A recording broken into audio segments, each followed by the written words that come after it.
it is. Okay.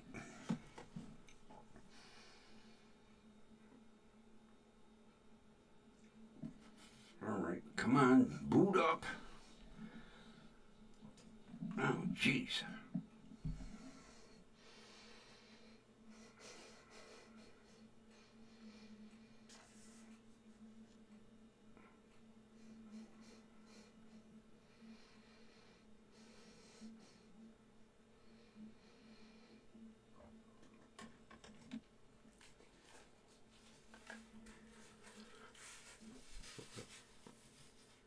Oh, come on, tablet. Jeez. Are you ever going to boot up?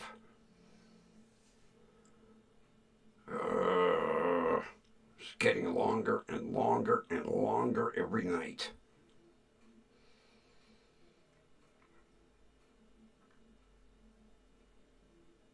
I think it stalled. I think it froze.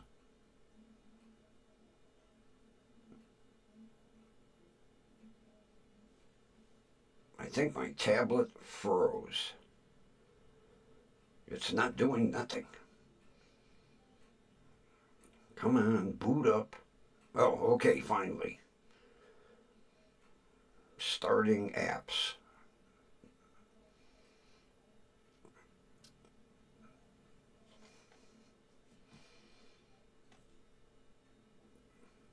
About time, jeez. Come on. The tablet's taking forever to boot up. Hey, Kathy's here. How are ya? Here we go. Hang on. Gotta do this, and this, and this, and this, and that, and that. Finally. Ugh. Damn. I have got to transfer the music from this tablet over to the other one. This thing is taking longer and longer and longer to boot up every night.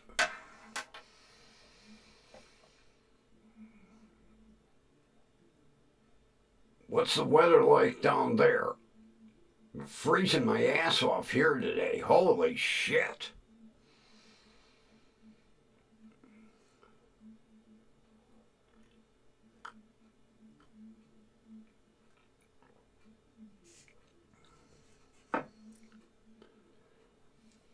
It's getting too cold too fast.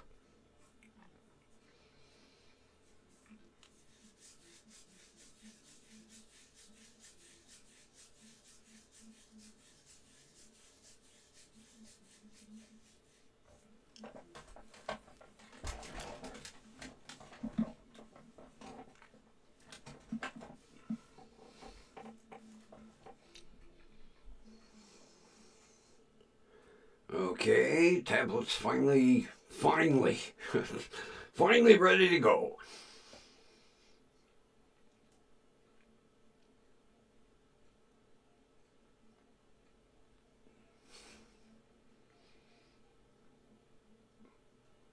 I have the sneaking suspicion we're going to have an early winter. I'm going to have to check the old Farmer's Almanac. It's not so much cold. It's that it rained overnight. And you've got that moist cold. Oh, believe I was thinking about it. That's one thing I hate doing every year is firing up the furnace, although I should give it a test. Because it'd be my luck, I'll really need it and turn it on and it'll fall on its face. I should make a note. Test furnace. Before, the cold weather hits and then every furnace company is backed up for a week.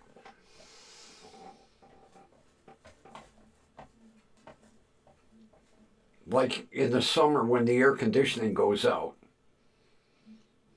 You can see all the HVAC trucks all over the neighborhood. And when the phone rings, they're going, oh boy, dollar signs.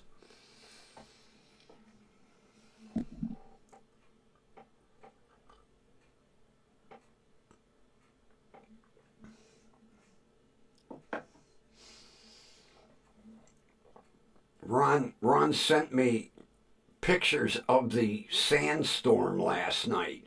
Holy shit. It was unbelievable.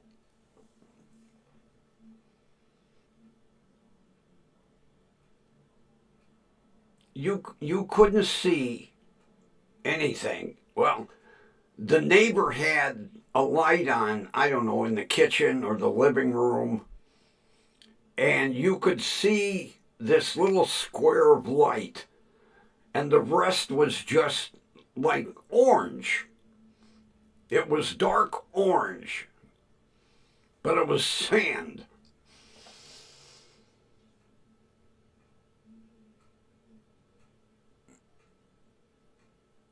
Oh, yeah, I remember when my son went to kindergarten and first grade.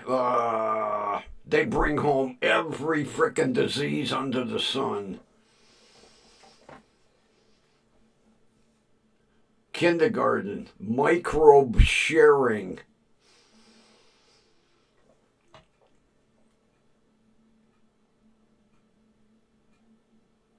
One kid shows up sick because the parents they stay home. No, and then 3 days later, every kid in that class is infected.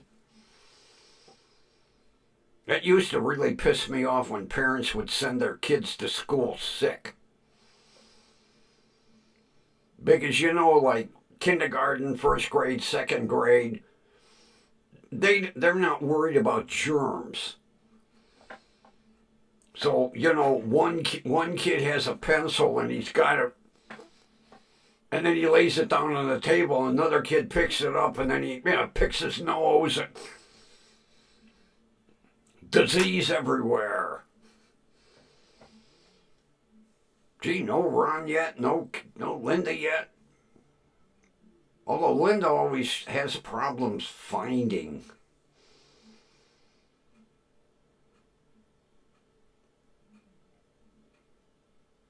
Oh, I feel sorry for the little guy. He can't come out and tell you, hey, it hurts here or it hurts here or.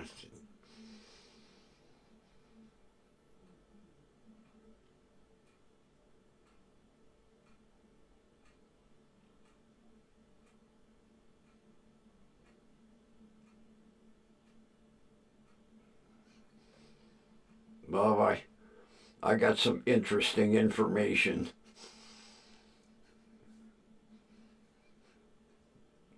I am learning over the years that bitching pays off.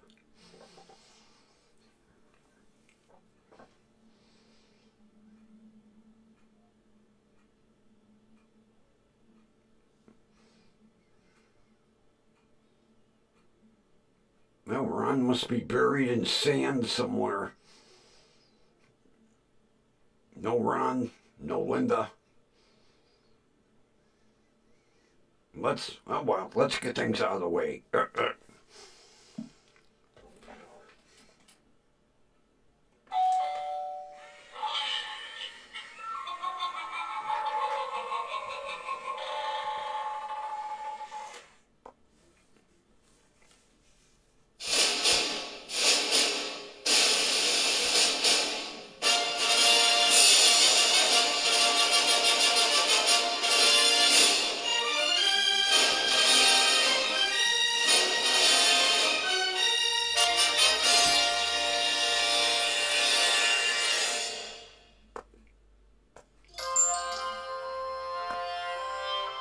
What the hell is this shit?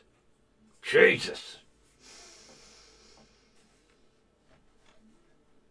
From station WDWL TV, Studio 1.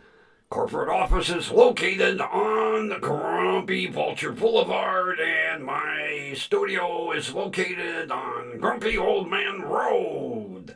And it's me, the grumpy crab-ass old man, the bitchy old man. But it pays off. And if anybody will understand what I'm talking about, it'll be you.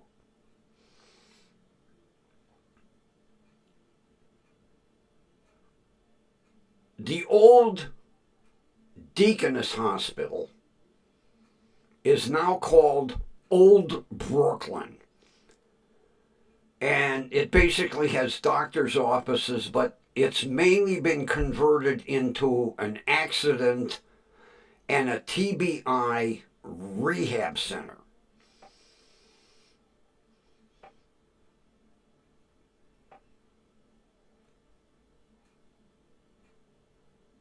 Ohio City,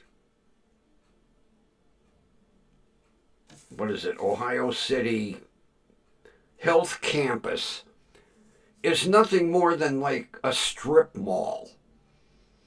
A group of, matter of fact, what they did was they knocked down on West 47th and Lorraine a whole block and built a medical clinic. It's not a hospital. It's got 14 specialties and 35 doctors. Then you have the main at 25th and Scranton, okay? Now, I need a ride out to Parma.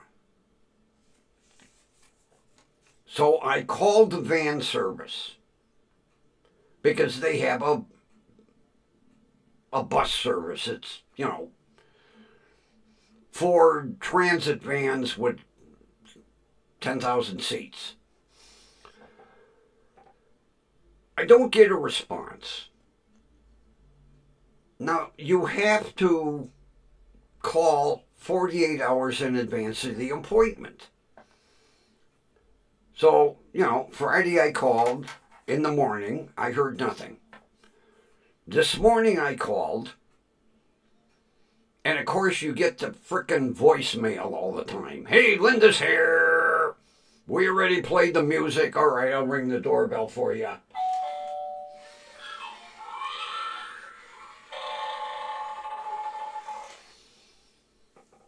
So I leave a voicemail and I said, hey, I got to go to Parma Wednesday, 2:30. I need the van service. Ronbo's here. I'll ring the doorbell.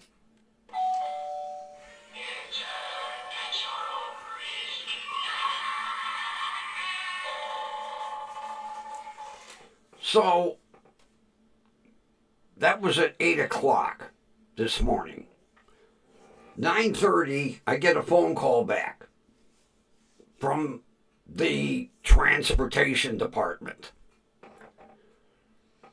only to tell me we don't go there. I said, oh, wonderful. And the girl goes, have a nice day. Click. Oh, so I'm pissed off. They got all these vans running all over the place, and I can't get a ride out to Parma. So I called the hospital administrator's office. Go right to the top. And girl answers, and how can I help you? And I kind of unloaded on her. I told her, I said, if I swear, I'm sorry. But I says, it's goddamn stupid. You have a van service and you can't take me out to Parma. The van service runs from the main or to Old Brooklyn or to 47th and Lorraine. I told the girl, I said, if that van drives out here to my house, it is the same distance from my house to Parma as it is to the main. What the hell's with your van service? She says, I'll look into it for you, sir. I said, okay. So about an hour and a half later, I get a call back from the head of the transportation department. And she said, we only pick up in Parma for the Parma hospital. I said, now wait a minute. I said, the van can drive from West 25th Street to my driveway, pick me up and take me back to West 25th Street, when the distance from my driveway to Parma is exactly the same. Well, it's different zip codes, sir. I said, well, I think it's bullshit. What the hell's what do you publicize your transportation for if they can't take you where you want to go? Well, I understand your situation. I said, no, you don't. I said, it's ridiculous. I can't get a ride when I said, I'm not calling you every goddamn week. I said, the last time I called you was like 6 years ago. She says, well, that's the way the routes are laid out, sir. I'm sorry. I said, oh, okay. So, I call the hospital administrator's office back. And I can't remember the guy I talked to. He wasn't the administrator, but he was up there in the ivory tower. And I explained all this. And I says, it's a bunch of bullshit. You have a van service to pick up patients. And I says, it goes to 3 different places, all on West 25th Street. What the hell good is that? He says, well, let me look into something. I'll call you back. Okay. Well, about 20 minutes later, the head of the transportation calls me back. And she ain't really happy. I can tell by the tone of her voice. She says, we've made a special provision for you. I said, oh, really? What's that? Tomorrow, at 2 o'clock, there will be a lift. I said, a lift? Yes, there will be a lift who will take you to Parma. After your appointment, I will send you a text. And this text message will, when you push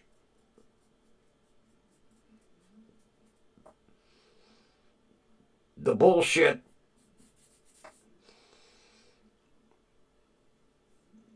whatever it is, I have to push something. At the bottom of the text message, there'll be a link. That link will get me another lift to bring me home, free of charge.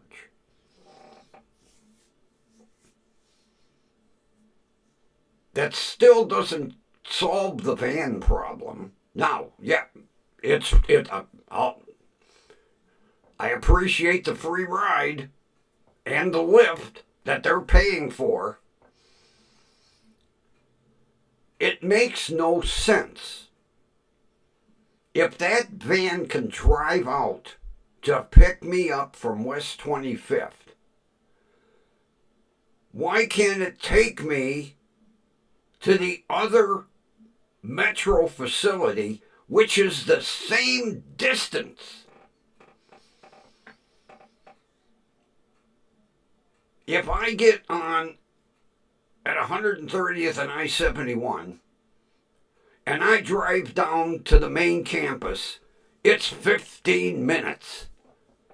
If I leave my house and drive to 123rd and Snow Road, it's 15 minutes. Why do you have van services? Because I've seen the vans at Parma. They only pick up in Parma, Parma Heights, North Royalton. They don't come in to Cleveland.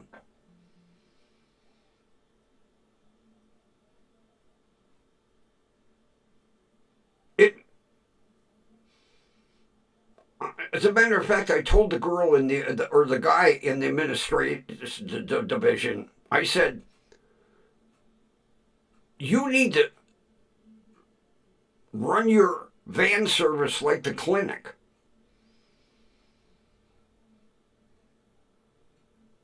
I said the clinic would pick me up and take me to Parma. But Parma's a different zip code.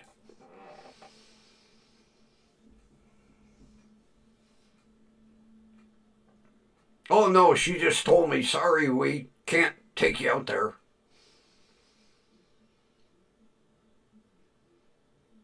And when she cut the call short, it was like, well, we're sorry, that's, we only pick up in Parma, Parma Heights, North Royalton, sorry. The smoke started to pour out of my ears. And it's amazing when you call the main and you ask for administration, the operator's like, what? I want the CEO's office or somebody upstairs in the ivory tower. And she went, there's no ivory tower. I said, it's a figure of speech. And then I get, hello, hospital administration, can I help you? Yeah, I need a ride. Yeah, when the head of transportation called me back, you could tell she wasn't happy. There'll be a lift at your house at 2 o'clock. What, no Uber?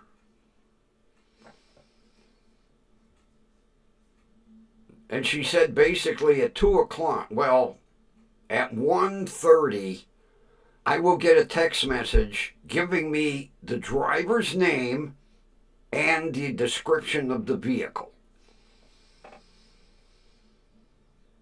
So I guess I'll be, are you Clyde? You brought me an old Volkswagen? Oh, okay. So I will get one driver going out and one driver coming back. And hopefully I don't have to wait forever. Because she didn't tell me how fast the driver would get there to pick me up to take me home.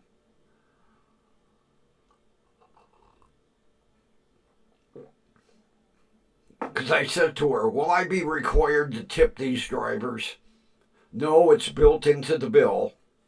Wonderful. Because I'm cheap. And then, oh, it gets better, Kathy. Oh, it gets better. I go to my pain management appointment. And they take me back and, they put me in the little cube. Now, before I even get in the building, I'm pulling in the parking lot. And I'm getting ready to turn into one of the handicap spots out front because I wasn't really feeling like walking across the parking lot. I was lazy. I'm starting to make the turn. This car coming from the opposite direction whips in front of me and pulls in the parking spot. Oh, I pulled in next to it. Had it been a guy, I'd have pulled him out and beat the fuck out of him. But it was a woman. And she wouldn't look at me. She looked straight ahead. When I got out of the truck and walked across the front of her vehicle, she looked down.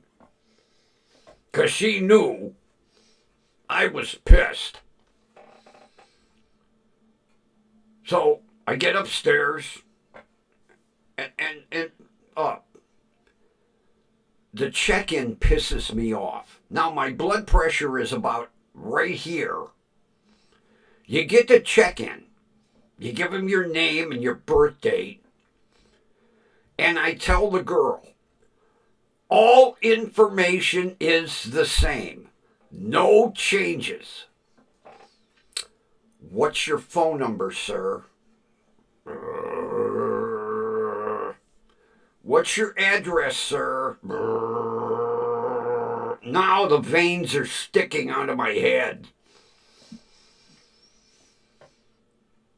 I no sooner put my ass in the chair, Mr. Grumpy. Oh. Walk in, step on the scale. Oh, I lost 2 pounds. Cool. She grabs the blood pressure machine and we go back in the little cubicle and you aren't going to want to take it. She goes, well, I don't have to. I said, let me explain. I explain all the bullshit. She takes my blood pressure and it's like off the chart. She goes, I'll come back in 5 minutes. Think happy thoughts. Happy thoughts. Someone leaves me a brand new Rolls Royce in the driveway. Oh, that's a happy thought. I get home and there's a giant deluxe pizza waiting for me. Oh, that's a happy thought. When I walk into my bedroom, someone leaves a pile of money on my bed. Oh, that's a happy thought. She comes in and takes my blood pressure. It wasn't much lower than it was the first time. So I'm waiting.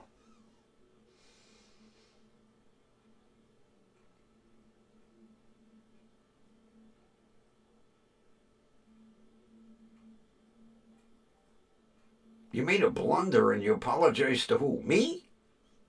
What was the blunder?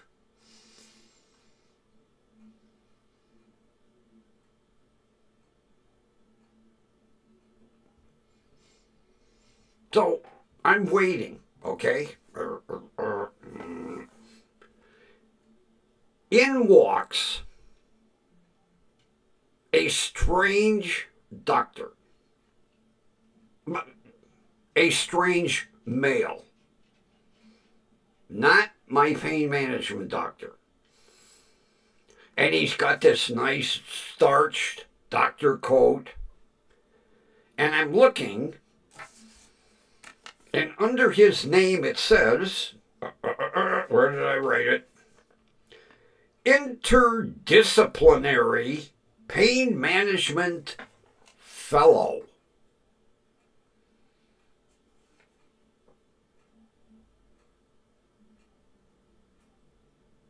A fellow. A wannabe doctor. Not a doctor. A fellow. I'm thinking, oh boy, this ain't gonna go good. So he says, how are you doing? I said, oh, you really want to know? Well, why, yes, I asked. Good. And I told him how much fucking pain I've been in, and the misery I've been in, and the bullshit I've been going through. And he gets up and he goes, let me get your doctor. Oh!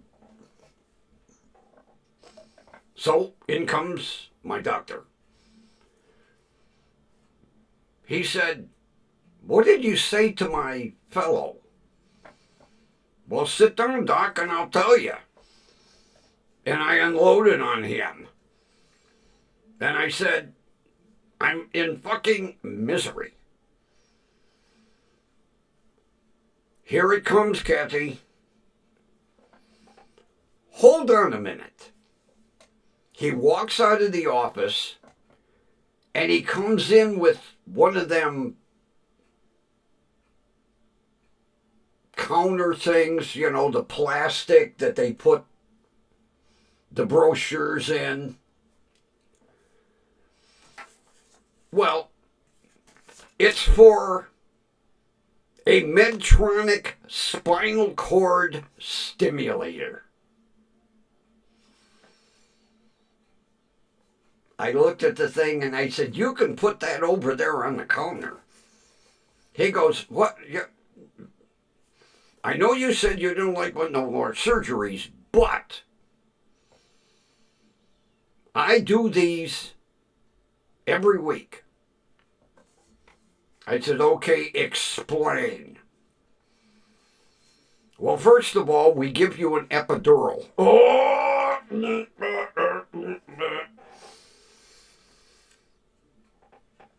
Then, I make a little itty-bitty incision.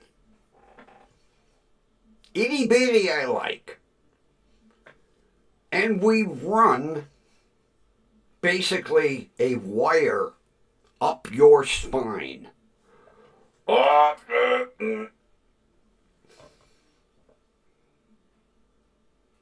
Then we attach that to a device that you will have to wear for a month. Yeah, and, well, this device will read all the signals from your spine regarding your pain. Yeah, and, well, at the end of the month, we plug this into a computer. Yeah, and, well, it will give us the settings to program the Medtronic spinal stimulator. Go on, I'm listening. Well, then once we have the stimulator programmed, I have to make 2 small incisions. I don't want 2. Well, we have to run the sensor cable up your spine, and then I have to go down with an instrument to pull it up into place. Oh, this don't sound like fun already. Well, it only requires a little itty-bitty incision. And when we're done, we glue them shut. Yeah, and, well, then I have to make an incision about an inch in your side. Yeah. Go on. Well, that's where we implant the Medtronic device. And then we hook the cables to it and close the incision. And you're good to go. I'm good to go. Yeah, because it's all pre-programmed now.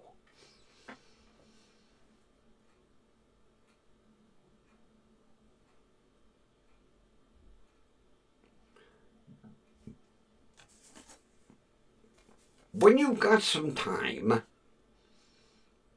type in medtronic.com/pain relief. One word, pain relief. And you can see what this Medtronic device looks like. I said, well, I'll look at the website, but don't be scheduling no surgery for me. They're going to run a cable up my spine. I don't think so.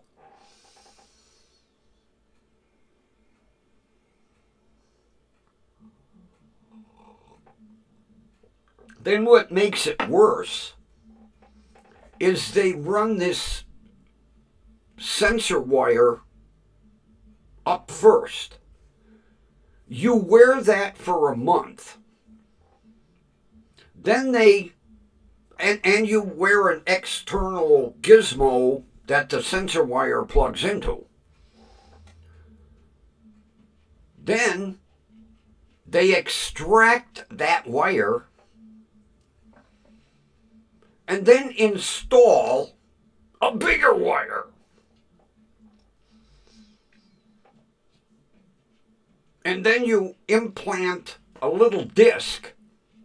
This thing is just a little bit bigger than a silver dollar and about the thickness of 2 silver dollars.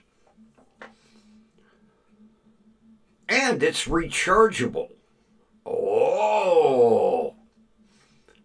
Yeah, you get a belt that has a disc on it, and you strap this elastic belt around your waist, and then you plug the belt into the programmer, and you hit charge. And you can walk around and do what you want because you can stick the programmer in your pocket.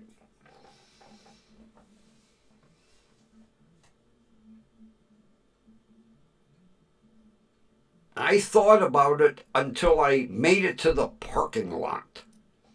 And I said, I don't think so. Because if the fucking thing don't work, they have to go in and yank that, take it all out. And when you're running shit up and down my spinal column, I don't think so.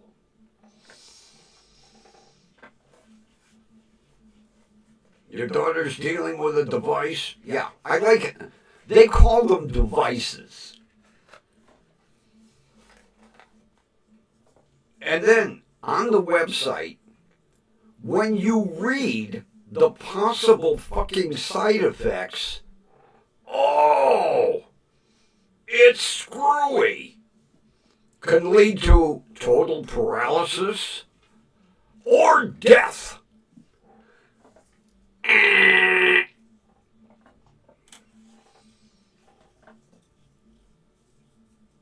No fucking way.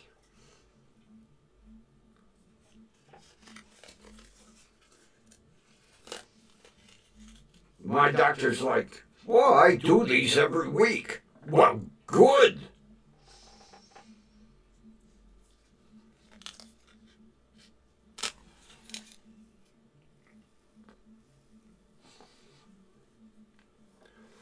When he came in, I must have scared the shit out of his fellow because his fellow didn't come back in. And I've been through this a couple of times. Like with my regular doctor, Todd. He'll come in and there'll be a couple, fellows. This one come in, I scared the shit out of him. He must have ran and hid somewhere. So, when his nurse came in, I said, I I'm having Todd withdrawal. Am I never going to see him again? She said, oh, you want to see Todd next month? I said, yes. Good. Here you go. What time? 1 o'clock. There you go. I'm kind of tired of seeing this assistant head of pain management. He's pissing me off. And then it'll be interesting. Oh, it gets worse. They are now cutting my 75 microgram patch to 50. And he's supplementing it with oral medication. It'll be interesting on the 3rd when I get my medication what this oral medication is.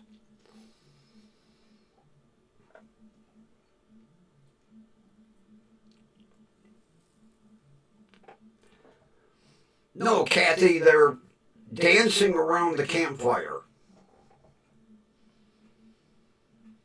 Because I told him exactly how it feels. I told him about the giant wood clamp on my shoulder and the cattle prod jolting me out of a sound sleep, which I get very little of anyway. And he suggests this implant. What's alternate plan B, Doc? Alternate plan B is to cut me down even farther on my fentanyl and give me some oral medication.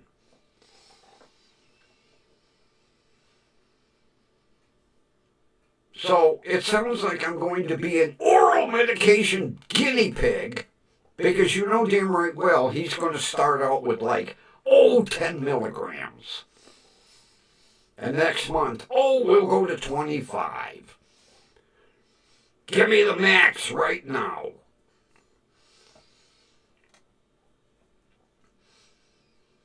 Yeah, what the hell is it? I can't even pronounce it. Interdisciplinary Pain Management Fellow. I think he probably went back and told my doctor, I don't think I'm going to specialize in pain management if I have to deal with guys like that. And when the doctor came in, I said, you told me not to soft soap it. I didn't.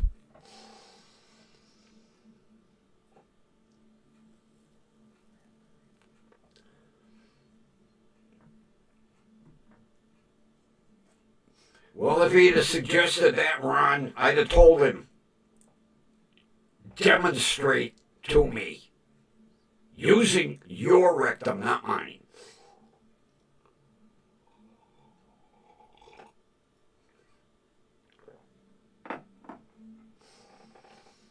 Remember back in the day when they had the glass thermometers?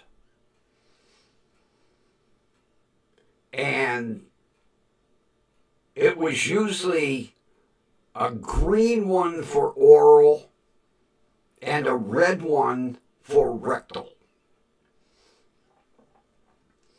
And I remember one day, my uncle, I loved him. The nurse came in and says, I have to take your temperature. And in this glass were red and green thermometers. And she took a green one out, how they'd shake them down. And he said, you didn't confuse that with a rectal, did you? And she goes, oh, you don't have to worry. They're in 90% alcohol. And my uncle said, yeah, but they came out of 100% ass. the same nurse never came in the room again.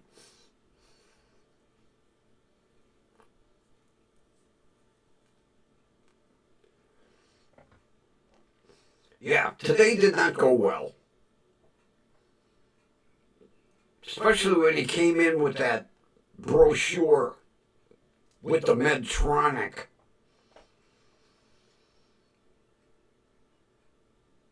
First of all, when the fellow came in, I have told my doctors before, I'm not a teaching specimen. Don't be bringing all your students in unless they want to see what really dealing with an asshole is like.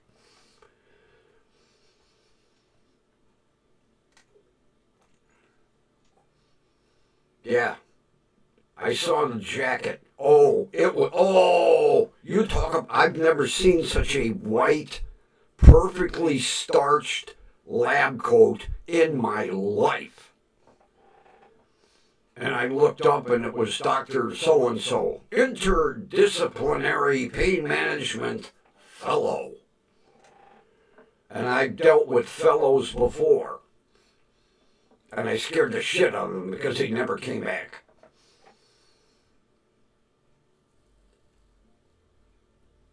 So next month, I get to see Todd. Because him and I are on a first name basis. Matter of fact, he even told me, don't bother calling me doctor. Just call me Todd. Okay, works for me. Matter of fact, when my other doctor's nurse said, how come you want to see Todd? I said, because I've been seeing Todd for 10 years. We're like family. Plus he knows my disposition. And he knows my sense of humor. Because while the nurse was taking down all the information, she says, do you have any allergies to medication? And I said, yes. And she says, oh, what's that? I'm allergic to paying for them. And she went, what?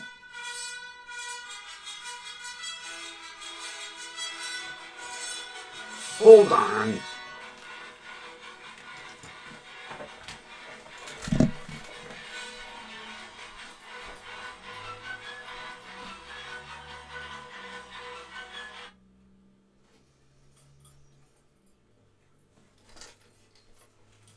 I should have let it just go to voicemail.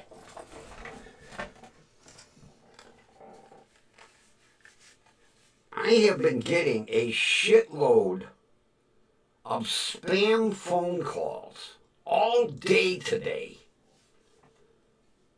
All different. Matter of fact, let me grab the phone. I should have brought it with me to begin with.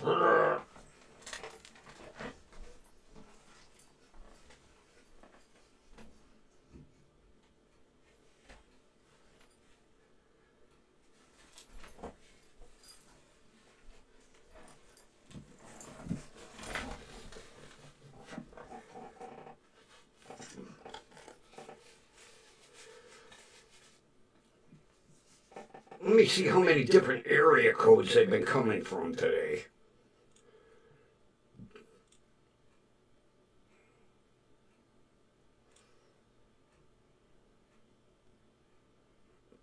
Here's a text message. Hi, Grumpy. You have 2 Lyft rides requested by Medical Oncology tomorrow. Your first ride will be scheduled to arrive around 2 p.m. Drop-off will be at Parma.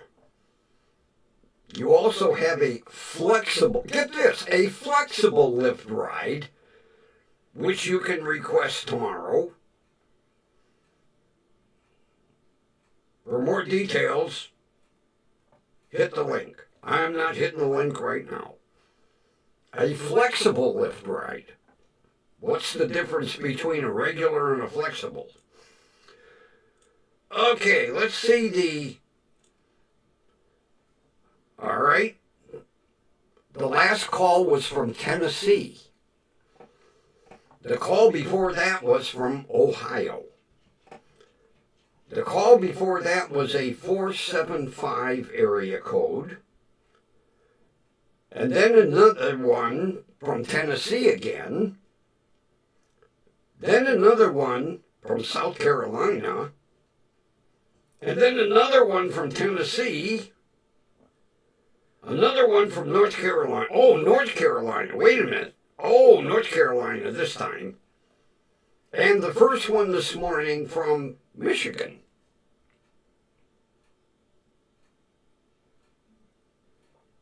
North Carolina, South Carolina, Tennessee, Michigan,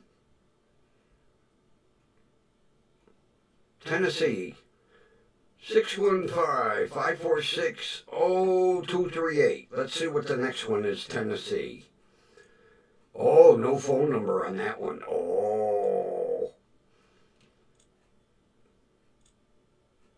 No phone number. Phone number blocked. Oh, here's another Tennessee. 615-549-5402. North Carolina. All day. They started like at, let's see, the first one started when? 7:31 this morning. And I've been getting them all goddamn day. You too, Kathy? What is going on? I'm not answering any of them, and they don't leave no voicemail. I don't know what the hell they are. But all day today. Like every hour.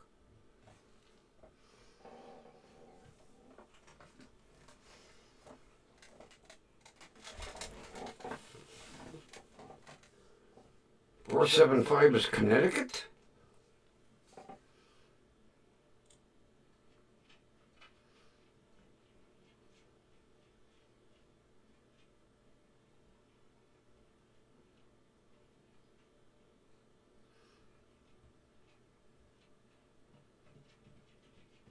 Strange, it says Tennessee underneath it. Spam from Tennessee.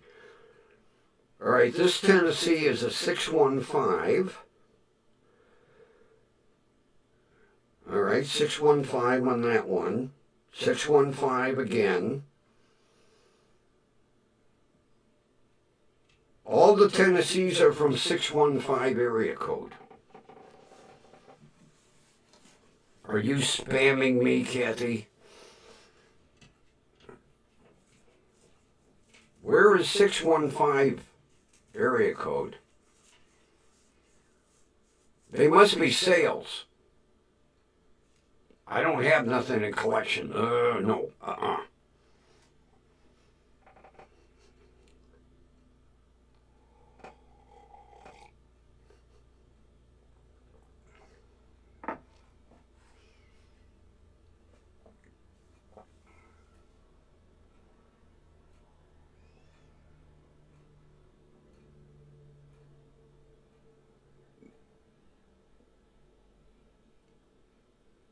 Oh, really? Holy shit. Oh, I don't answer them. That's one thing I like, is it comes up and it says potential spam. So I just decline the call. I wouldn't answer them anyway. I don't answer any phone number I don't recognize. And my voicemail says that. My voicemail message is, hey, if I don't recognize the phone number, I will not answer it. Leave a voicemail and I'll call you back. Well, none of these are leaving no voicemails.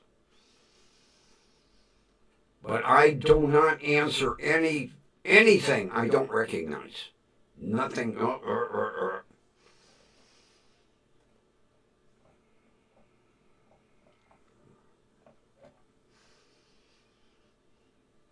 I mean, that was like, oh, God. Got to be in the early part of the year. I kept getting this goddamn call from Rhode Island. And they wouldn't leave a voicemail. I had gotten like, now it didn't say spam, but it didn't come up with a name or anything. It just came up with a phone number. And I ignored it. Finally, after the fifth call, my cousin's husband said, "How come you're not taking my phone calls?" I said, "Because I don't recognize your fucking number." He went, "Oh, God, I had to get a new phone number. I was calling to give it to you." Well, when I declined the first call, why didn't you leave a voicemail and say, "Hey, it's Kevin"? No. And I said, "It don't come up with your name." He said, "Well, I've got my name blocked." I said, "Well, how the hell am I supposed to know it's you?"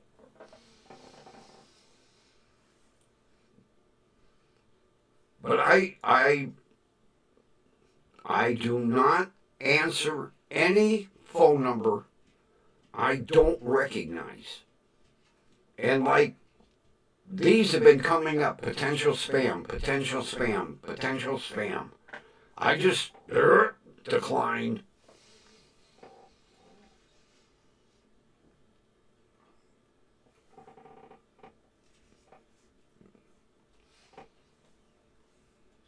Nashville.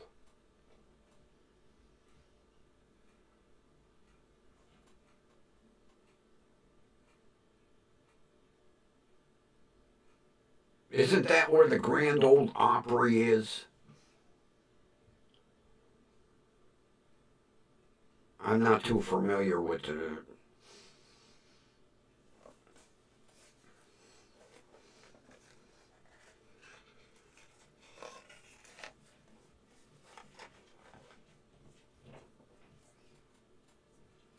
I used to like Minnie Pearl with her hat with the price tag hanging off of it.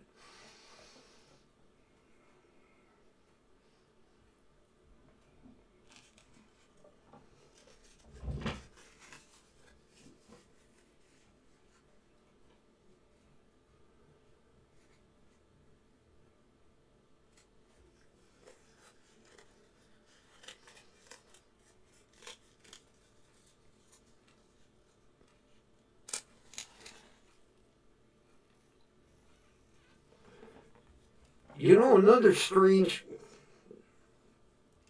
I will get a text message every now and then telling me that I owe tolls for the New York Thruway.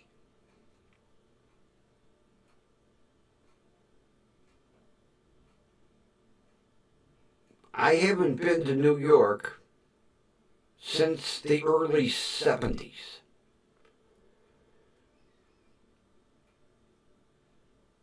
New York and New Jersey, you owe past due tolls. I immediately delete those too.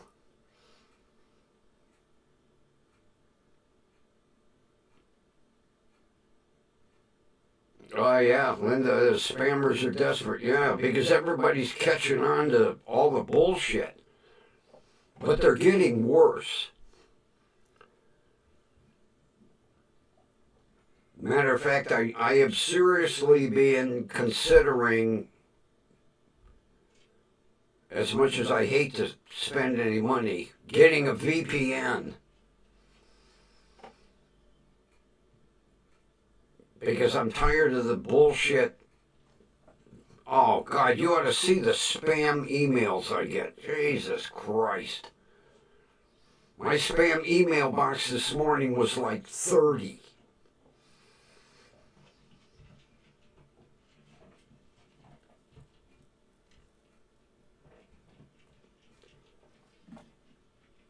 Matter of fact, I was just reading in AARP magazine about some of the techniques that these spammers use.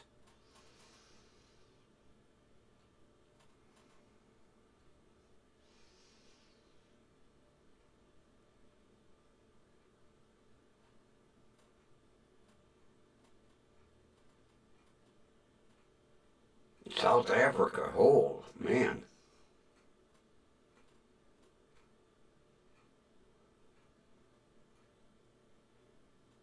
I had heard for a while, oh God, I can't remember where in Egypt, there was like a whole city of spammers in Egypt that were calling the United States.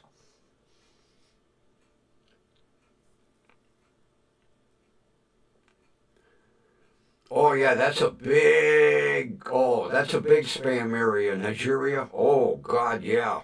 It mentioned that in the article I was reading. And also Pakistan. They said Pakistan is another big scam community. But they were saying in Egypt, this town, I don't know, was like 3,000 people or 4,000. Out of the 3,000 people, like 2,500 were fucking spammers.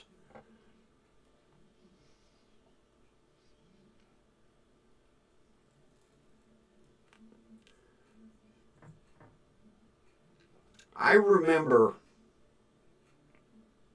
oh God, this has got to go back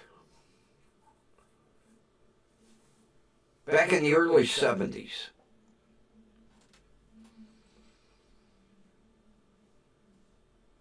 And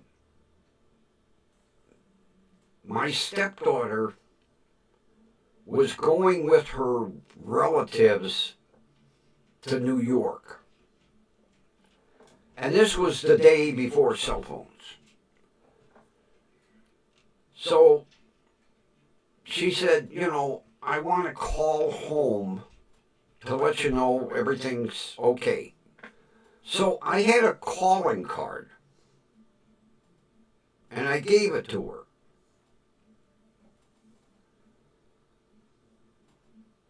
So about 2 months later, I get my bill for my calling card. And it's like $800. And I was like, holy shit. And I'm looking at the phone calls. And they're from everywhere in the goddamn world. Oh, there was one from Oman or Oman. I never even heard of Oman. So I call a calling card company. And I said, what the hell's this shit? And she said, have you been traveling? I said, no. Does somebody have your calling card? I said, well, I gave it to my stepdaughter so that she could call home. She went to New York.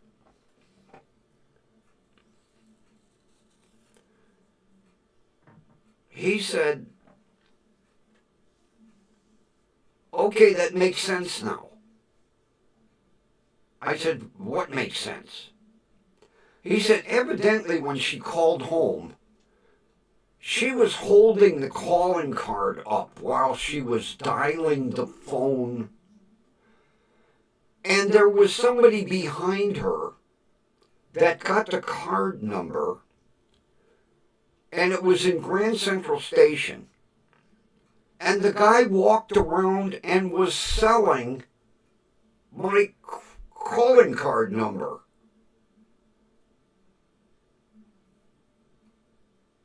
And I was like, am I responsible for this shit? He says, no. I said, oh, thank God, $800. He goes, oh, wait. It's getting worse. I said, what do you mean it's getting worse? He says, well, wait until you get next month's bill. I get next month's bill. It's $2,200. Luckily, they wiped it. But he said they have guys that copy the number and then they go around and sell it. Oh, wait a minute, you're from Egypt? You want to call home? Here, use this number. Give me $10. Oh, you want to call Iceland? Use this number. $10, please. And he said, literally, the guy just circulates through Grand Central Station selling my calling card number. Needless to say, I closed the account. I said, I don't need a calling card anymore, thank you. Yeah, $2,200. And that was back like in, I want to say 73, 74. Because he said all the calls were originating outgoing from Grand Central Station. And that's where she had called home to say we arrived safe because they took the train up to New York.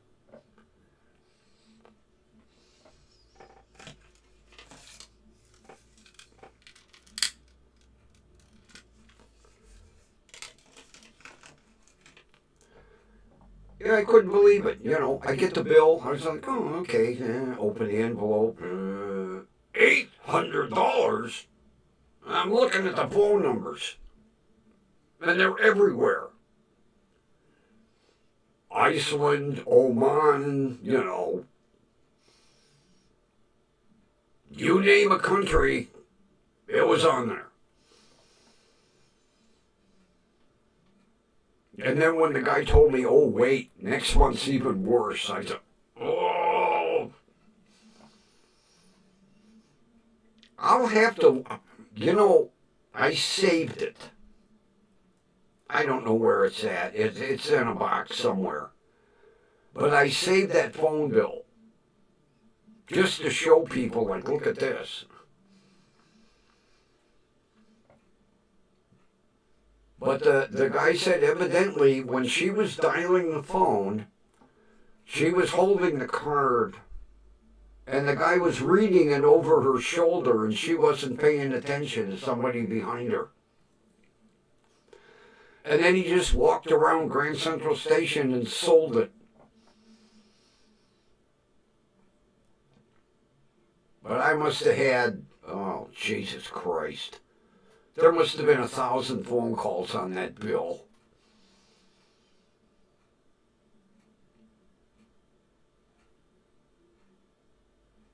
After they credited me for everything, I said, cancel the calling card. I don't need it. I'm not, no.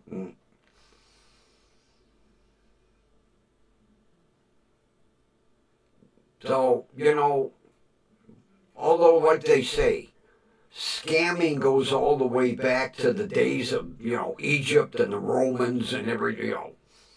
There were scammers back then.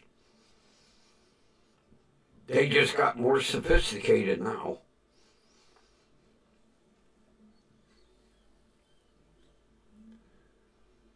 But these goddamn calls, all day.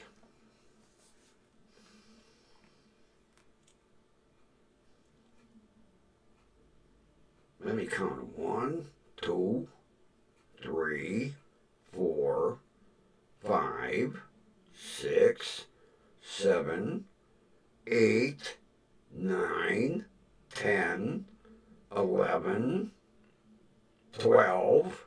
Oh, I got one from Georgia. 13. Here's one from Franklin, Tennessee. 14. 15. Yeah, this one even says Franklin, Tennessee.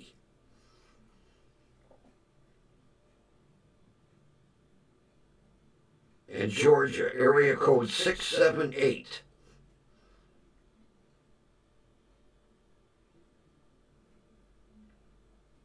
All in one day, starting this morning and all day.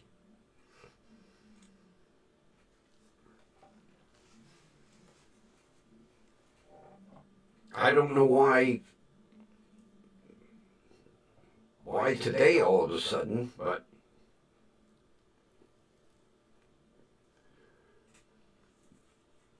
and the one that rang at 7:30 pissed me off. Woke me up. I wasn't ready to get out of bed yet.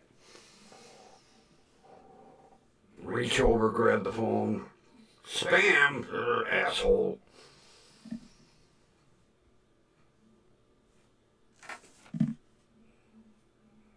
Have I talked about everything on my note list here? Yep.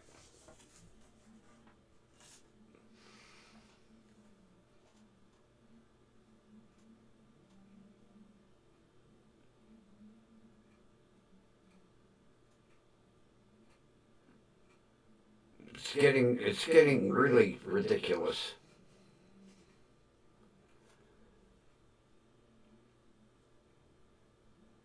Same thing with the spam emails. Jesus, they're getting worse and worse and worse. You got 13.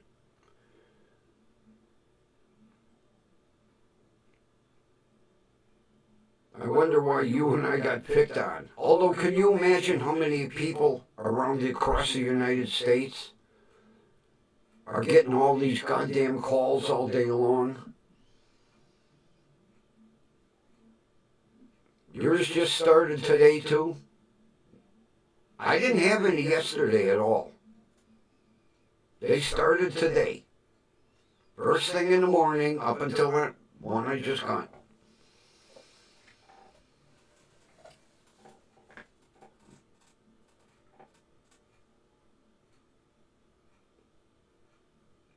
And around election time, oh, Jesus.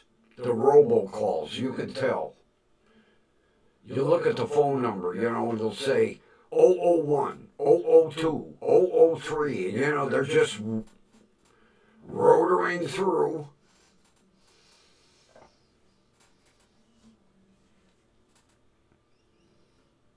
I got like maybe 3 last week.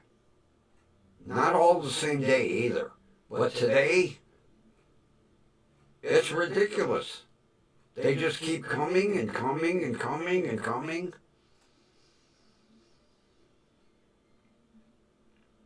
And they're, Tennessee, Georgia, North Carolina, South Carolina numbers.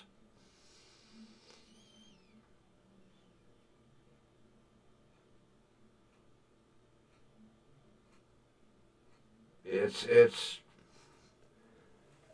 irritating as shit. That's like I'm going up to the doctor's office and the goddamn phone rings and I was like, oh, Jesus. I looked down, spam.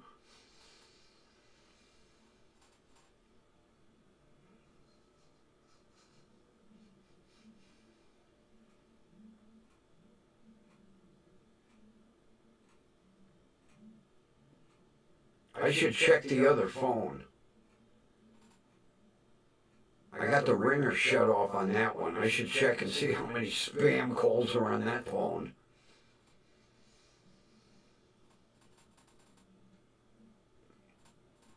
Let's check for the hell of it. Let me grab my second phone. My drug dealer phone. Uh-oh.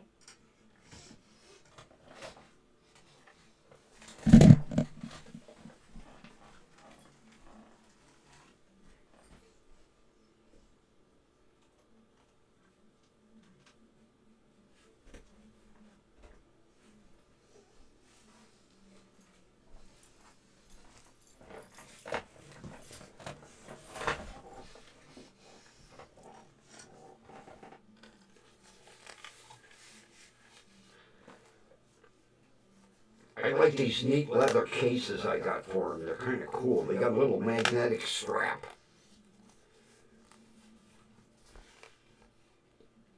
Okay. Oh. All right. 1, 2, 3, 4, 5. Oh, wait a minute. Let me go up. Okay. North Carolina, Georgia, South Carolina, Tennessee. Come on. 1, 2, 3, 4, 5, 6. Ohio. Whoa. 7. Another Ohio. 8. Tennessee. 9. Tennessee. 10. Florida. Whoa. 11. Nebraska. 12. Nebraska again. 13. Nebraska again. 14. Tennessee. 15. Georgia. 16. Georgia. 17. North Carolina. 17 on this phone.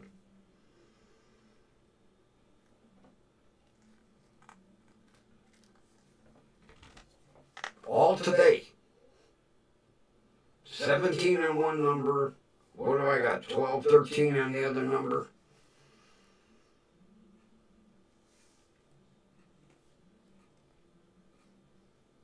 I don't know why today. Why today? What's with today?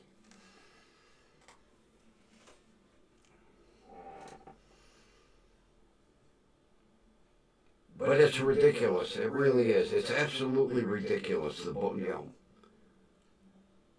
And I feel sorry for some,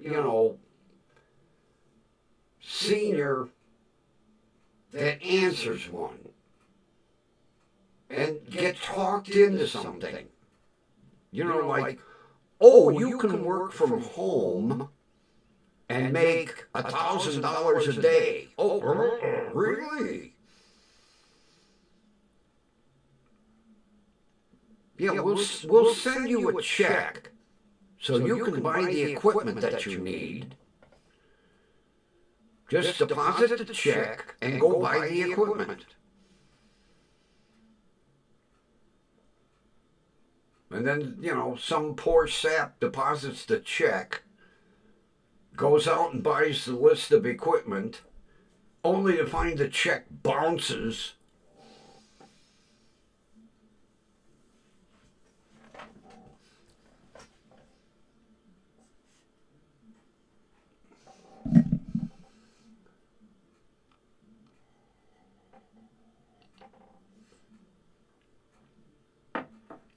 I mean, it's sad to say that some people fall for that shit.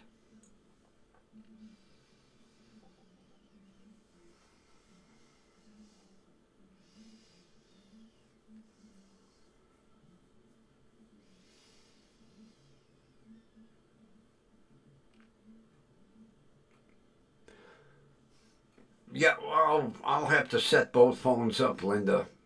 I didn't bother because I only get one now and then. But today, oh, Jesus. It was a free-for-all on spam calls. Yeah, tomorrow, or maybe even tonight, so I don't get bothered. I know I can set the phone up to block that shit. But I never bothered because, get one here, one there. But today it was just one after another, and then both phones.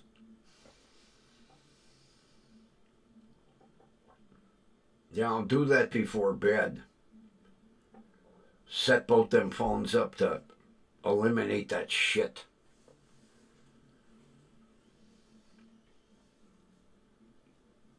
Matter of fact, I had that on there once before. I don't know.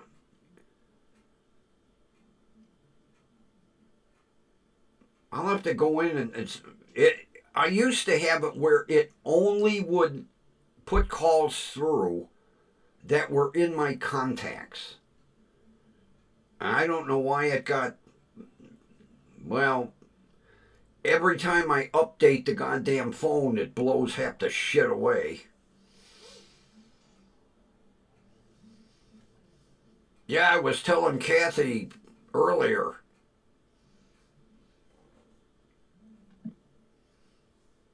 I couldn't believe that shit. Looked like something you'd see in an old 1940s movie over, in Arabia. Ugh, sandstorm.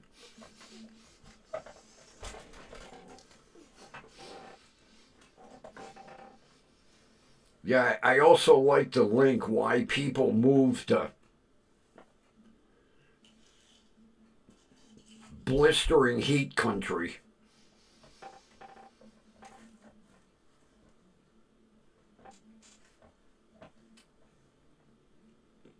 Ron, send Linda the pictures. She'll love them. Send them to Kathy too. Because I mentioned it first thing when I came on. Kathy was the only one here, and I said, "Man, you should see the sandstorm pictures Ron sent me. You couldn't see your hand in front of your face. Although if you held your hand up, the sand would take the skin right off to the bones. Walk out in the sandstorm, and 5 minutes later, you're a fucking skeleton."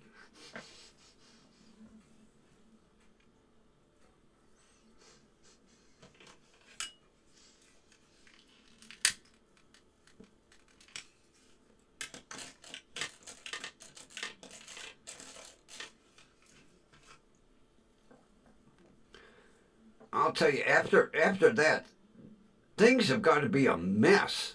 Who the hell cleans up all that sand? Not to mention, I can imagine how it screws up cars.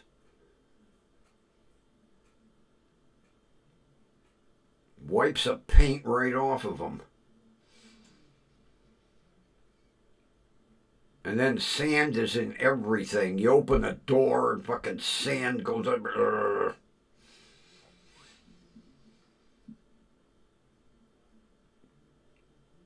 But I mean, in the parking lot, there's going to be frickin' piles of sand everywhere. Who cleans that up? Does the city come out with a big giant broom and vacuum and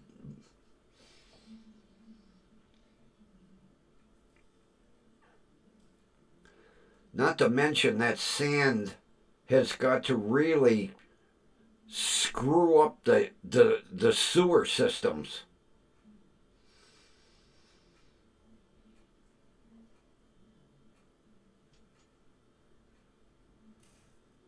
I bet you they're constantly flushing them goddamn sewer systems out. What a mess.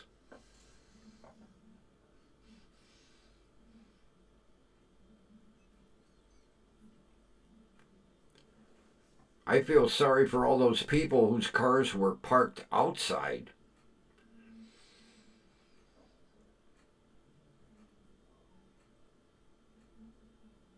I would definitely have to have a garage.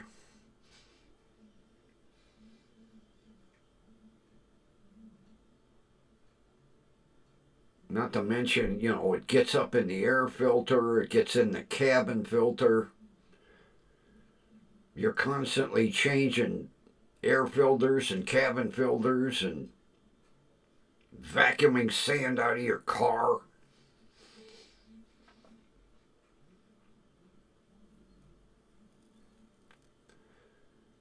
If you're walking down the street, you get home and vacuum the sand out of your ass.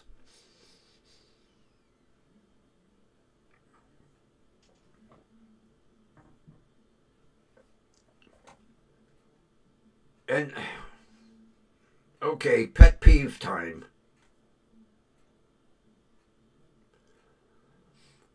Why would anybody in their right mind go in and buy slacks that are cut up?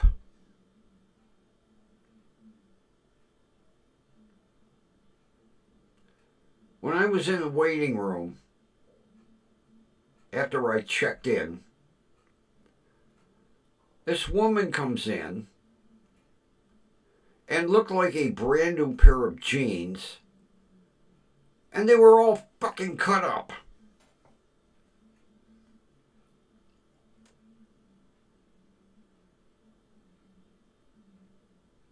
So she sits down next to me yet. And me, not being shy, I said, "Can I ask you a question?" She said, "Oh, yeah, sure."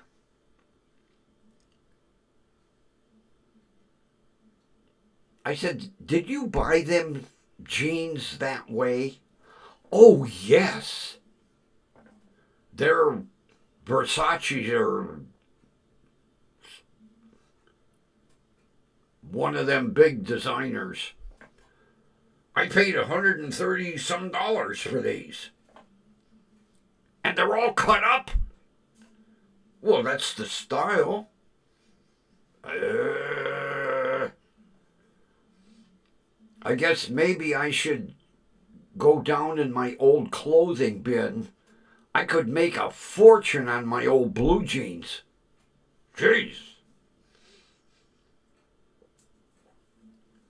I can't believe you would go into a clothing store and buy a pair of slacks that's all slashed up.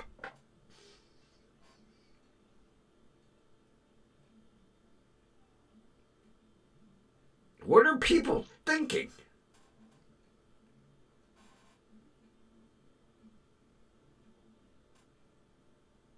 That's the last thing I would do. Oh, look. These are cut up more than these. I'll buy these.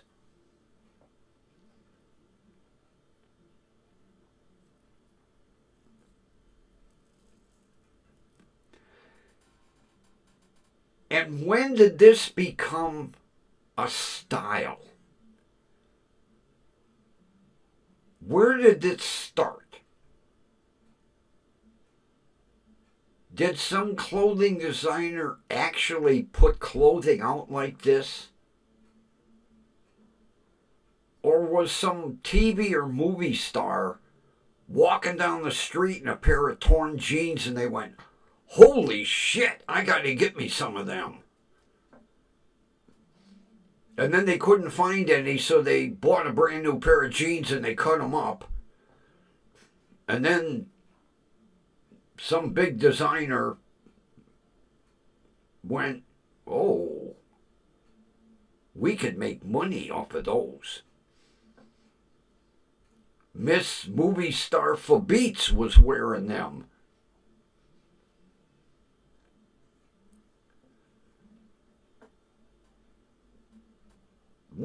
Kathy, when did this become an item? I know it's been around for years. How the hell did it start? And who the hell would buy a pair of jeans that are all cut up?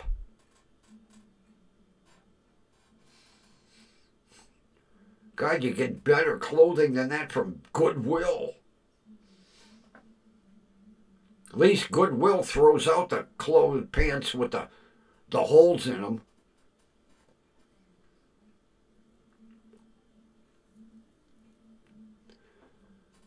Yeah, this woman said, I paid $138 or something. I looked at him, really? "Oh, yeah, it's the style, don't you know?" No. I'm behind times, I guess. And she was quite proud of him. Oh.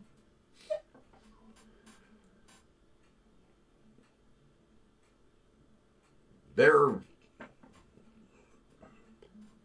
Helen von Furstenberg's or something. I can't remember what clothing designer she rattled off.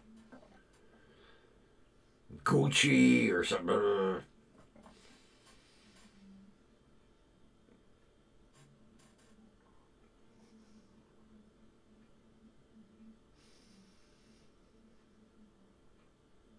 Yeah, right, Kathy.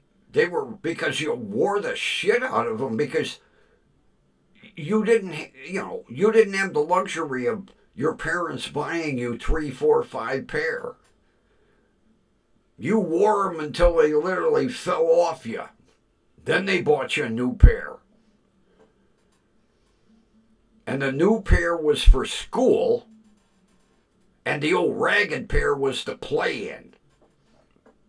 And God forbid you fucked up your brand new pair. Ugh.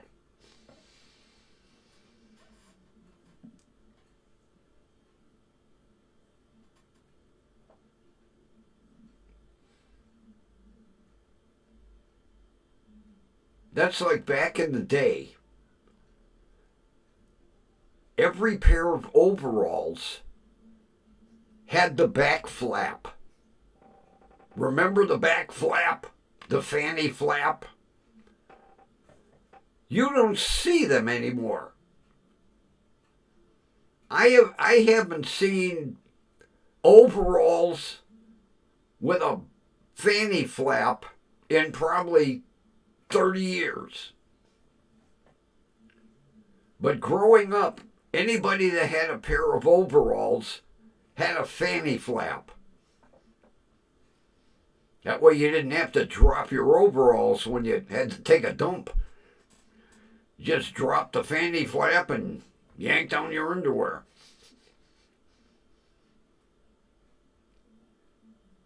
The last time I was at the clothing outlet store, I was looking at overalls. No fanny flaps.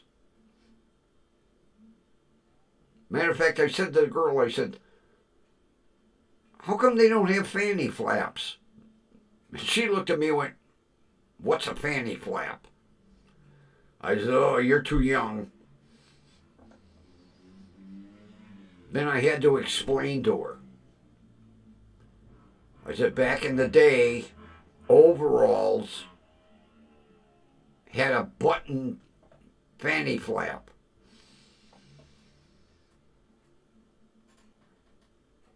I said, gargle them.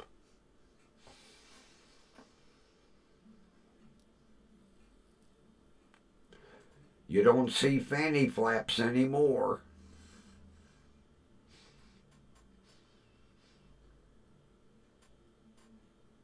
I remember my grandfather had a pair.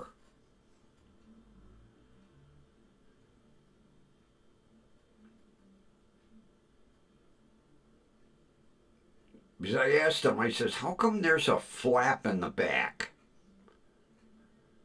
Then he explained. I said, oh, okay.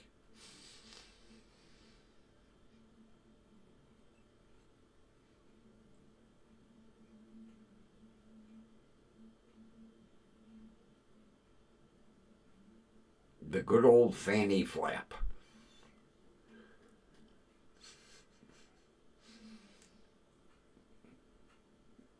I can remember if you wanted to screw with somebody,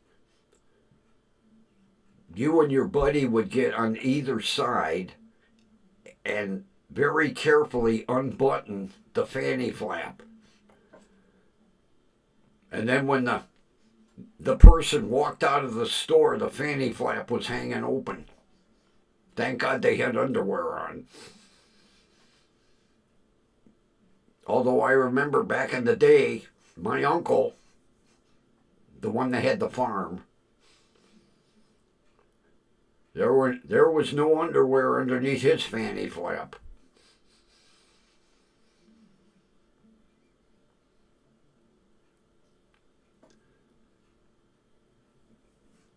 Because I can remember one day me and my cousin unbuttoned it, and we were like, uh-oh. And then my uncle was like, I feel a breeze. He hitched his fanny flap back up.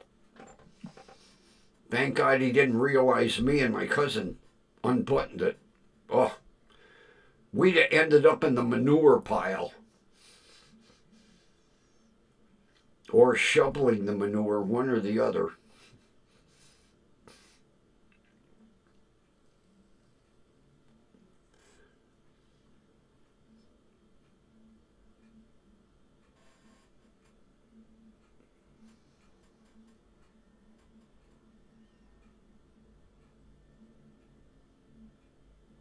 Oh God, I forgot about union suits.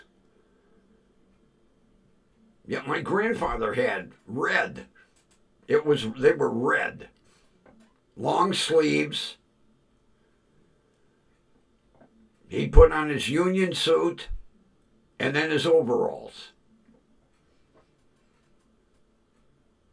Yeah, the good old union suits. They still sell them, huh?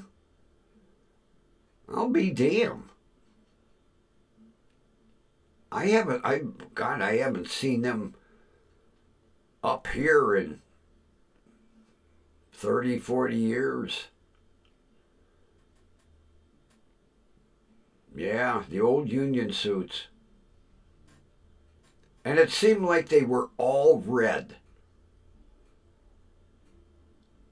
I never saw a union suit in a different color. They were red. You put on your union suit and then your overalls, and you had two flaps.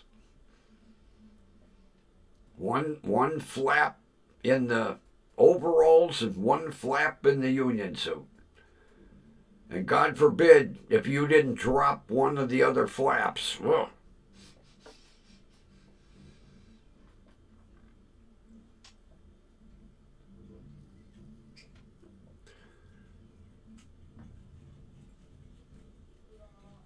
Yeah, I remember my grandfather had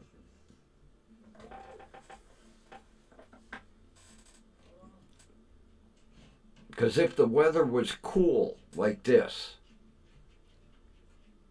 he would put on his union suit and his overalls.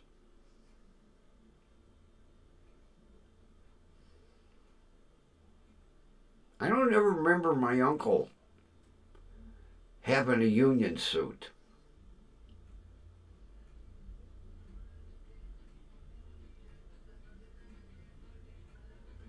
Maybe he just never wore it when I was down there.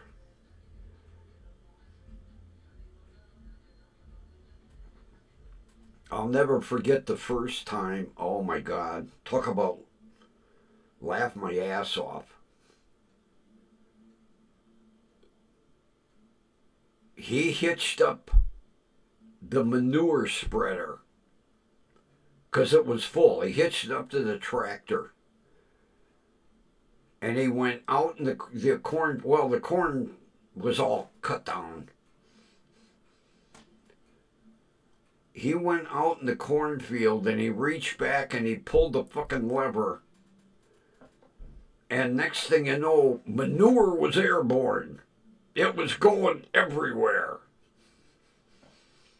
And my aunt, she was a sweetheart. She wouldn't swear. But when he pulled the lever on that manure spreader, my aunt went, "Look, the shit's flying." I was like, "Auntie." She would like, "Oh." I'd never seen that before. All of a sudden, fucking pig shit was going everywhere. It was airborne. I was like, thank God I'm not behind that machine. Hey. He come back and he parked it next to the barn. I was like, I didn't know what that machine was. He says, well, now you know. He says, that's how we fertilize the cornfield. I was like, oh, I ain't eating no more corn again out of your field. Oh, no, no, no, no. Nope, nope, nope.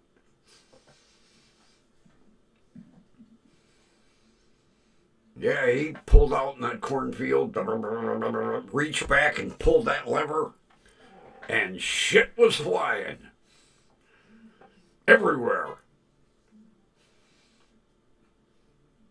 And then he come back and he parked it next to the barn. I was like, well,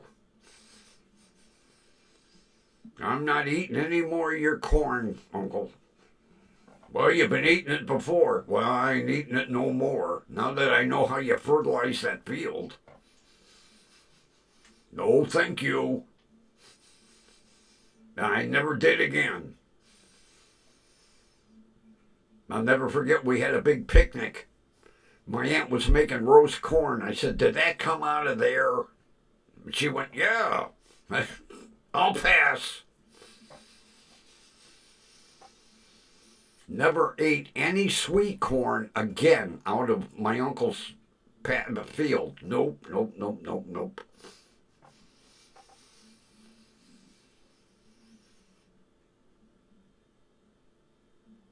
Although now I knew where the manure went, I always wondered what. I thought maybe he filled up that wagon and took it down the road and dumped it somewhere. Nope. He revved that tractor up and put it in high gear, and tractor started going and reached back and pulled that lever. It was like the Indianapolis 500 of pig shit. Because he raised pigs.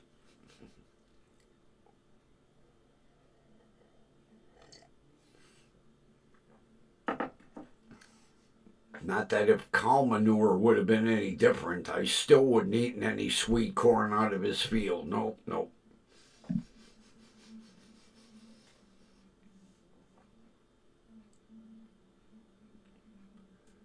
But that was, well, like he said, it's natural fertilizer. I don't have to put any artificial stuff out in the field. Okay. I still ain't eating any of your sweet corn. No, no, no. Never did again either. Every picnic I asked, did that sweet corn come out of... It did? Don't put one on the roaster for me. No. Now, if they boiled it, I would eat it because the impurities were boiled out. So I thought. Was kind of a shock. The city boy learning how they fertilize a fucking cornfield. Oh, God. Man, I wish I had a camera back in the day. Hey, look at the shit flying out of the back of that wagon. Take a video, put it on Facebook. It'd go viral. The shit is flying.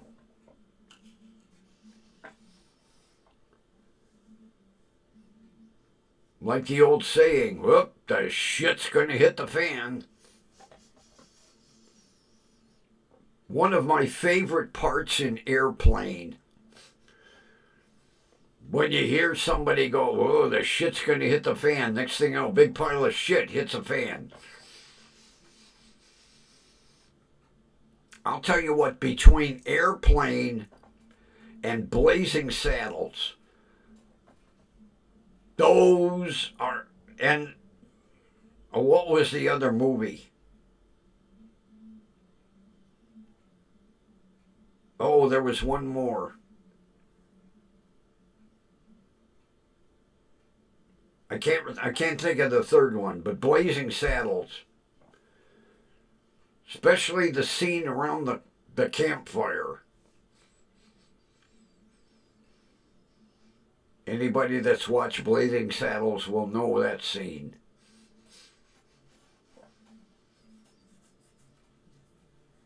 The old Western campfire scene. Mel Brooks had, oh, did he have a mind for comedy? He's he's making a movie. I can't remember what the name of the movie. He's like 98 or 99 years old, and he's making another movie. I just hope the movie is finished while he's still alive to release it. Yeah, I read that a while back, that he was making, I don't know, a sequel, History of the World Part 2. Although I love History of the World Part 1. Especially in the Roman city, when they're collecting their unemployment. And Mel Brooks walks up to the window and B. Arthur is there. Occupation? Philosopher. And she goes, "Oh, a bullshit artist." But you know, if you and I have run the credits for History of the World Part 1 several times, and B. Arthur is not mentioned in the credits. I don't know why. I don't know if they forgot, because she only had that one little bit part. But she is not mentioned in the credits at the end of the movie. Out of all the actors.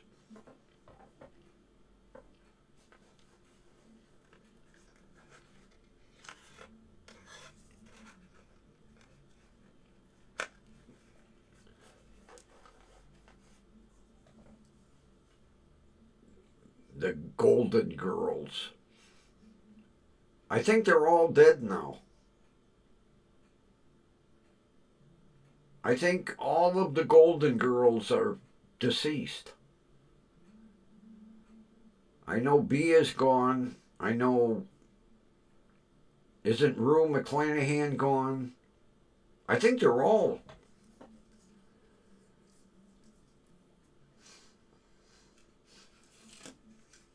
Although they'd all be close to 100 years old.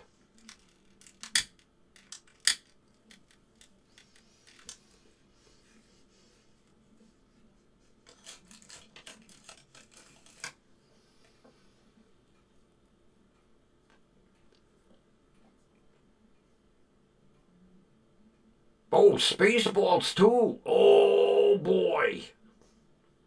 Well, I hope he lives that long.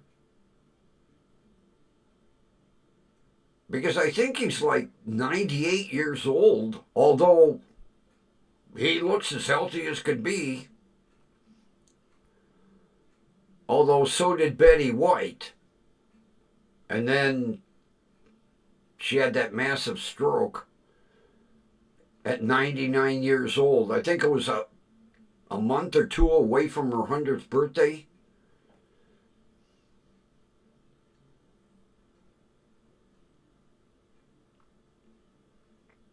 Oh, she requested? Well, that makes sense. Because I don't know how many times I reversed those credits, and I'm like, why isn't her name in here? Because everybody that played even a little tiny bit part like she did had their name in there. So she requested, okay, makes sense.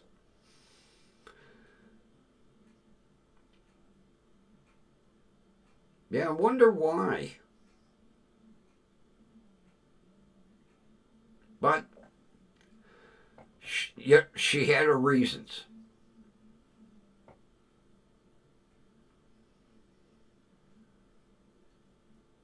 It would be nice to know.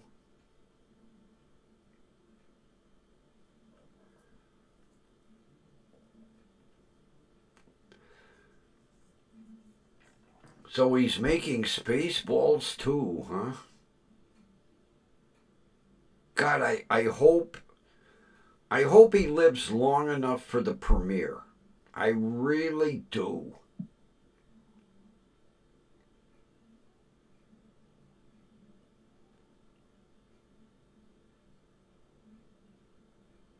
I love Mel Brooks. You crazy. I read the book, his autobiography. It's amazing how he got his start.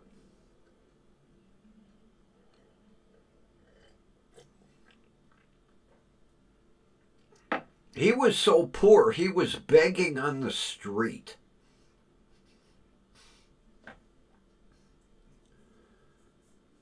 He didn't have a nickel to his name.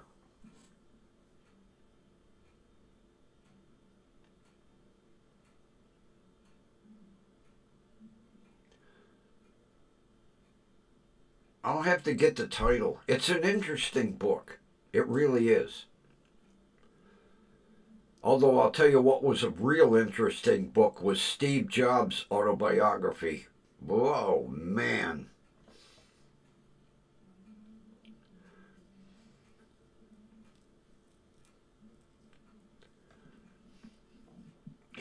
I'll tell you what, he was a real son of a bitch.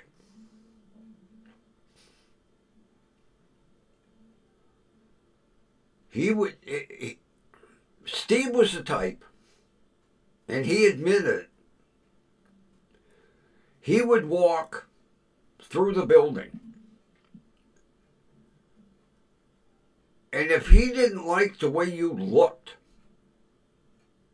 he'd fire you. I don't like the way you're dressed. You're fired. Get out. Just like that.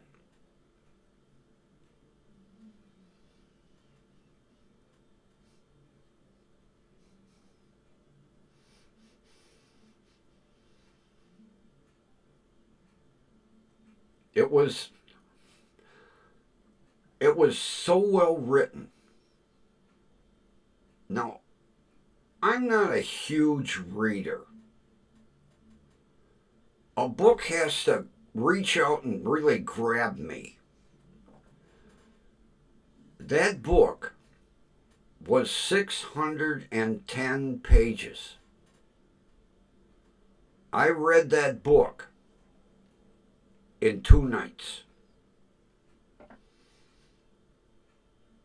The first night, I couldn't put it down.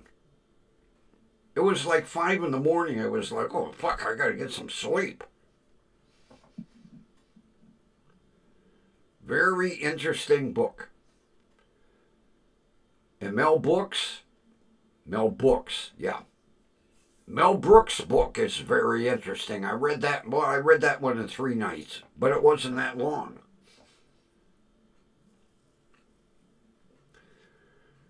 And I'll tell you what's another good book.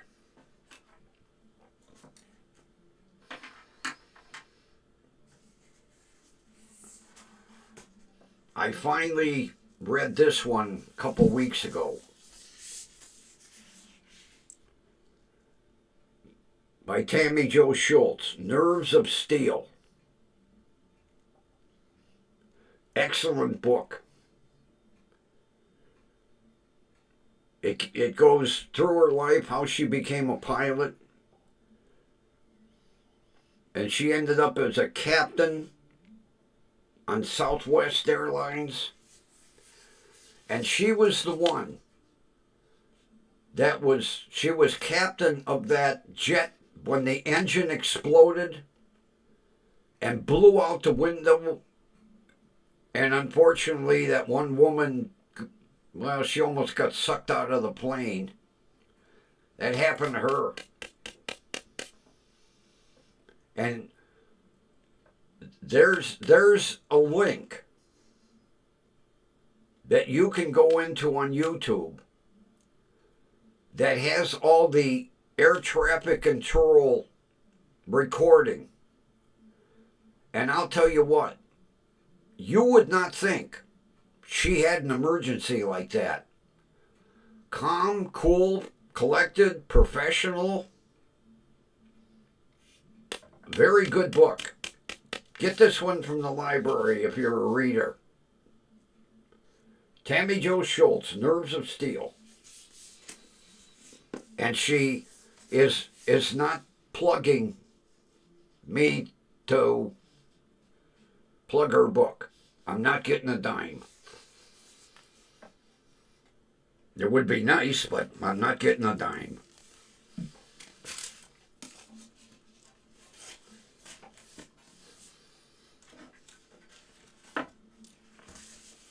She did not sponsor me to talk about her book.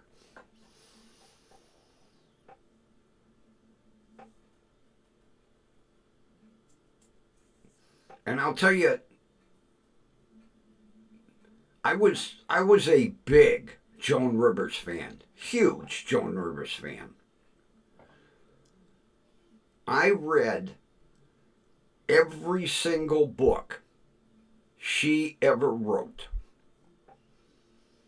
And it's amazing how good of a writer she was. Although, you know, what did she do most of her life? She wrote material. She wrote her own material.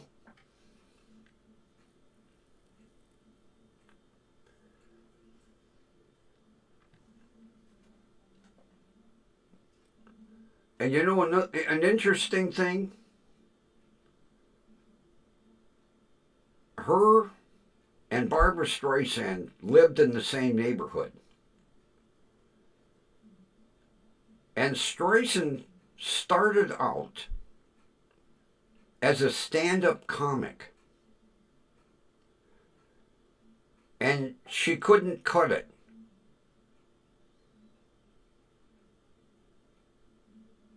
And she started singing in little hole-in-the-wall nightclubs to make a few bucks.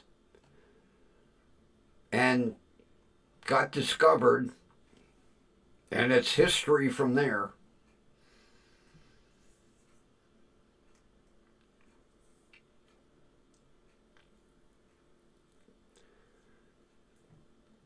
Oh, God, I just went blank.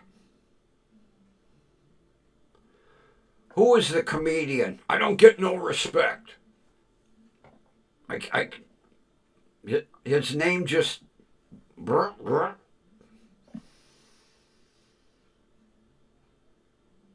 can't think of him. I can see him.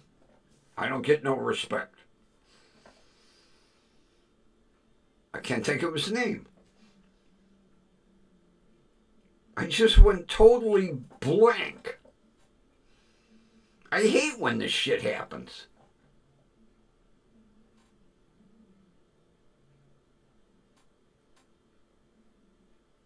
I had it, and it went right out. Rodney Dangerfield, thank you. Thank you, Kathy, thank you, Ron. He was a writer for Joan Rivers.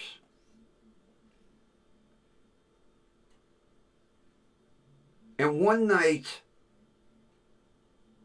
one of the comedians that was supposed to be with her didn't show at this nightclub.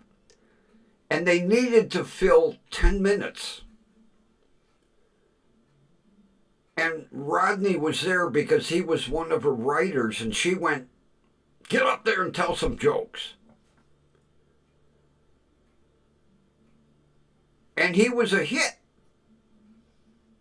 And she incorporated him into her act until he built up the reputation where he went out on his own. But she discovered him. He was one of her writers.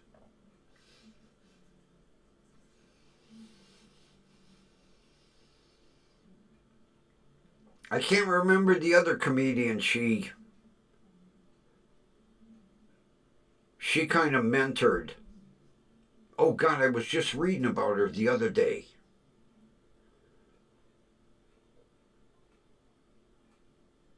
Oh God.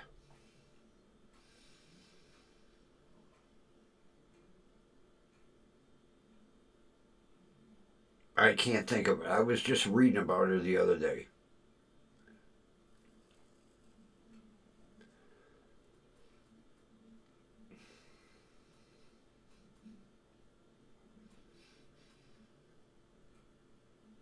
Yeah.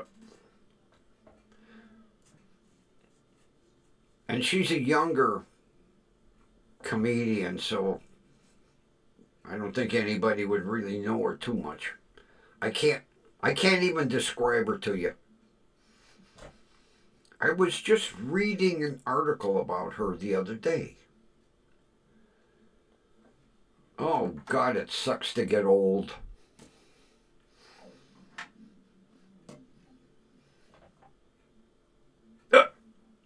Whitney Cummings. Joan Rivers mentored her early in her career. Whitney Cummings. Because when Joan Rivers would do her roasts, she would always have Whitney. And I can't think of his last name. Everybody Loves Raymond. What was... She mentored him too. Oh God, what's his last name?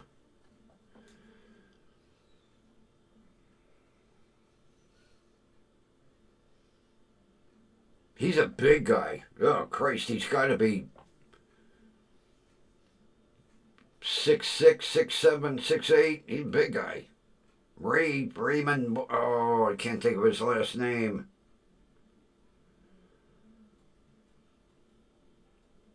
But he was another one that Joan Rivers mentored. She was big on promoting up and coming comedians.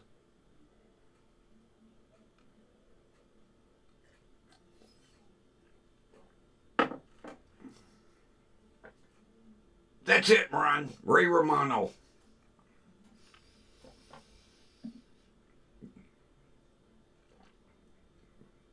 She mentored him, brought him along.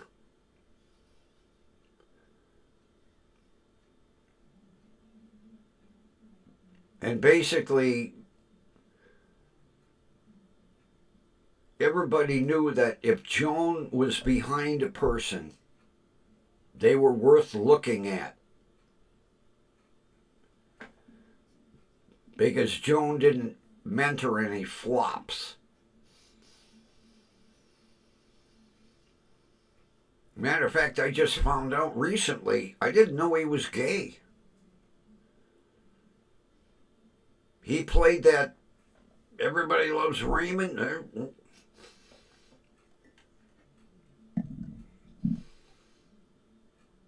Not that it make any difference, but I didn't. Yeah, I just found that out like a month ago. I must have been off the planet or something.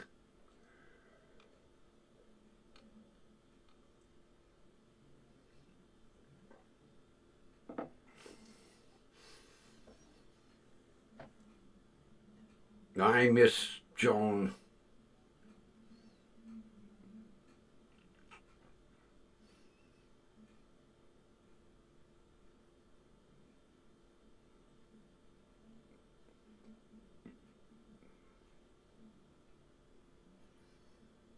Did she mentor Peter Boyle too?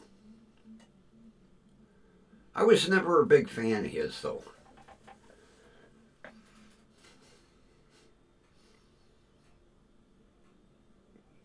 Kathy will know this one. I saw Joan Rivers at the front row.